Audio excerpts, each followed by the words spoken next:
الفرق بين الاجنبي والمصري لما صاحبهم يبقى رايح يتجوز ومحتاج فلوس.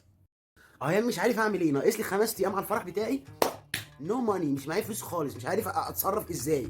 اي ام سيد، اي ام سيد، انا زعلان حزين منك. اي ام سيد، بس اقول لك على حاجه، خد فلوس، خد فلوس الصديق وقت الشده. 1 2 3 خد 3000 جنيه اصرف واتدلع يا ماي بيست فريند. اي دونت، مش عارف اقول لك ايه، يعجز لساني عن الكلام، عن التحدث. سبيك، مش عارف اقول لك ايه. ريلي ثانك يو. نو ثانك على هوم ورك، نو ثانك على هوم ورك يا حماده، الصديق وقت الشده.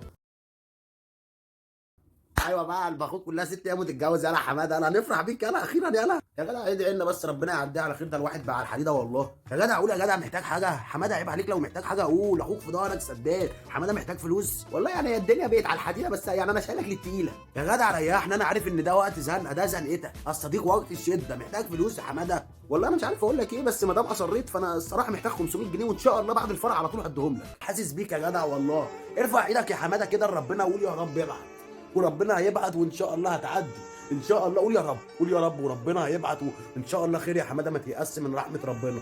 يا رب يا رب، وان شاء الله هتعدي وهتتستر باذن الله. هروح امشي انا عشان العيال مستنيني. المهم حماده محتاج اي حاجه تانية اقسم بالله قبل ما امشي بجد يا حماده. حماده، لا انا كده تمام قوي، ربنا يديك الصحه. وبرضه اقول لك انا جاي لك للتقيل يا حبيب اخوك، وبسلم لي على الرجاله بقى.